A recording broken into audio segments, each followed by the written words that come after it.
Hello and welcome back to John's Comics with Kids and my weekly edited pull list video looking at the books I'm picking up next week from my comic shop. We're looking ahead to Wednesday, March 17th to see which books I think I'm going to be getting. If that sounds interesting to you, hang around and watch this video.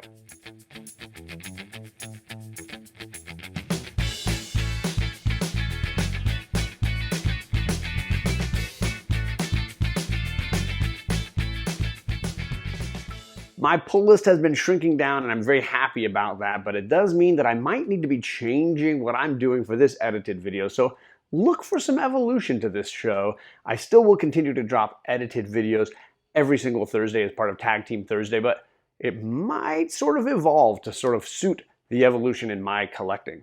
Because today I have, I think, only five Greenlight books that I'm picking up on March 17th. I'm still all in on the Hickman universe, so you know I'm getting X-Force. It's been one of the more action-packed and enjoyable comics coming out of the Hickman universe. So here we are, issue 18. I'm definitely all about this. I will say the variant by Rob Liefeld, ugh. Why are we still giving this guy a chance to make covers? I don't know. I know Bueller's a big fan, and he loves to grab these variants, but man, I see two variants from Liefeld this week in Marvel, and it just reminds me how bad the covers are this coming week. But that aside, I'll go for cover A. This is a really good book. Obviously, I'm enjoying the X universe right now, so I'm all about this. And I'm also all about Sword, issue number 4. Same thing here. I'm really enjoying the tie-ins to King in Black for this book. I think they've been really effective looking at certain characters and how they're connected to the station in outer space, the island of Krakoa, and Earth in general under the siege of Null and his crazy symbiotes. So yeah, I'm definitely getting this. Covers, still not super pumped on the covers this week, so I don't know which one I'll end up going with, but this is a story buy for me, like most of my books. I want to read this. I'm all in. I want to keep going with Sword, issue number 4. That leaves us with 2 Yellow Light Marvel books, really just issue number 1s, and I try to tell you about all the issue number 1s in case you're looking for a good jumping on point for books. First, we got King in Black Spider-Man, number 1. Some tie-ins I've enjoyed for King in Black, like I mentioned Sword, and Daredevil, obviously has been great. Others, like some of these one-shots, I haven't enjoyed so much. I don't know how I feel about this one.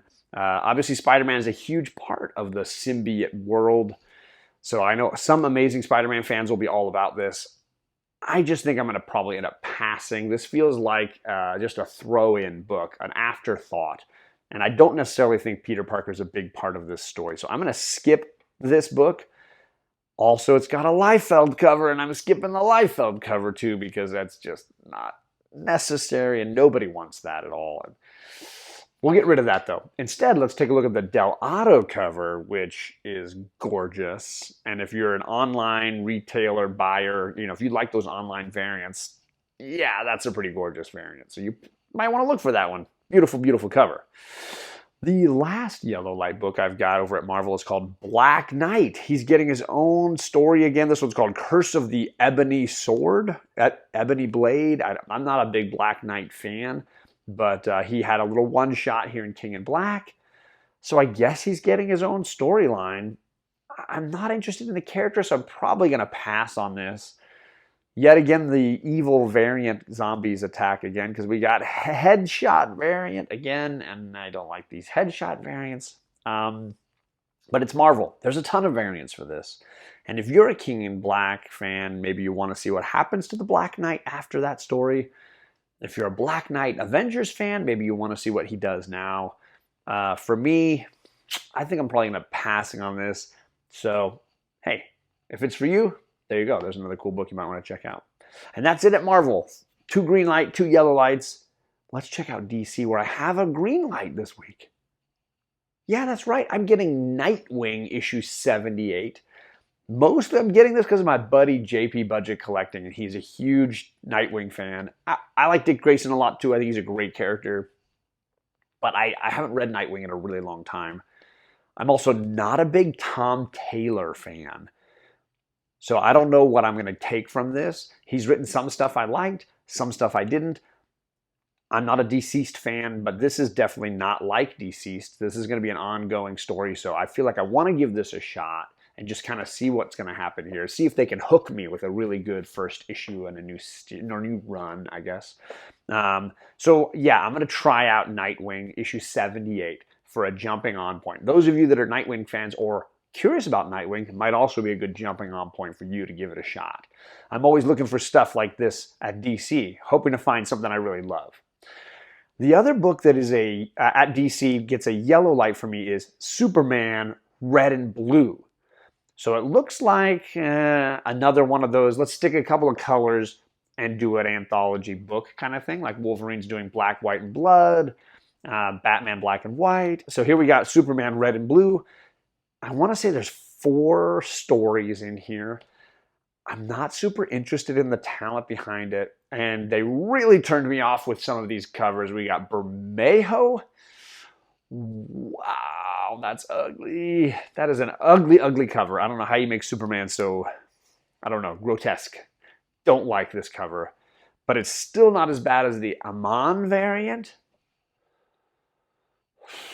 I've seen kids draw better than that. I'm just not a big fan. So the covers, no likey. The anthology style, no likey. The character, not a huge fan of. So this is going to be probably more of a red light for me, but I'm just going to share it with you because, hey, it's a new book. If you're a Superman fan, you might be all about this. Superman Red and Blue. This is going very quickly because I don't have a lot of books. Hopefully, indies will save us all. Let's see what we got. I got 2 green light indies that I'm really enjoying. First up, we've got Origins, issue 5 of 6. So this is winding down. I've really enjoyed this concept, this idea of a future sort of controlled by androids and a cloned human being brought to life to sort of solve the problems of this culture. It's a wonderful play on AI and computers versus humans. I really enjoy the subtext to this. The art style is really interesting. Issues 3 and 4 were really great. I thought that was some of the best books they've done in this arc so far. So I'm definitely in all the way to the end of this particular arc.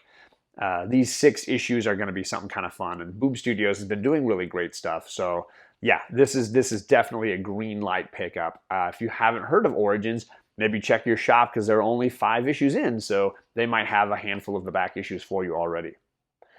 That leads us to I Walk with Monsters, issue number 4.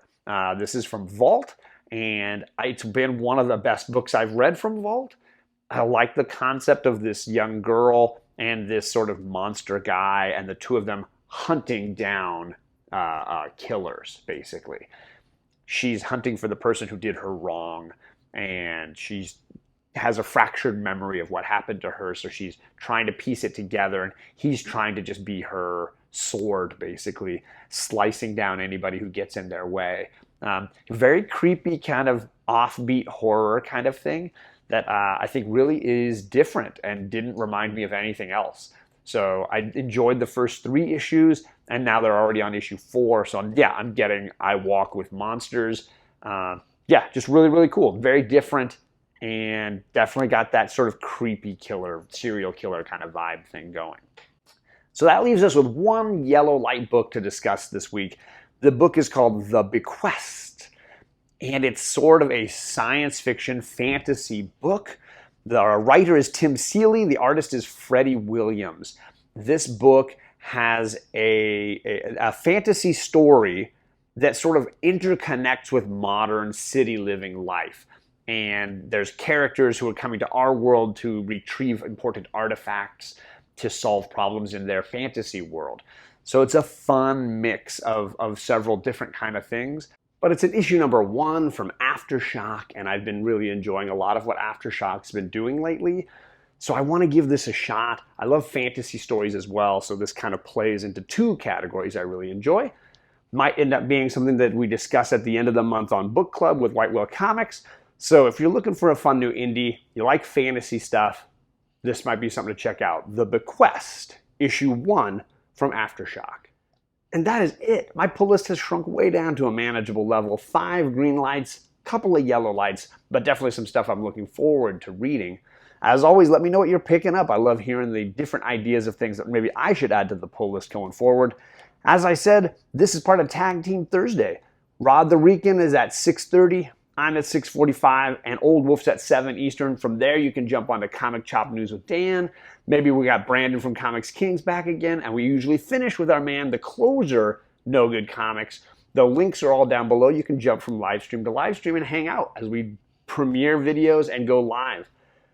I'm planning on changing up the pull list in the future. Keep your eyes out. I got at least 3 more like this, but then we're going to be moving on to something different here on the John's Comics with Kids channel, and I hope you ride along with us. Until then, I'll see you back here next week for another pull list.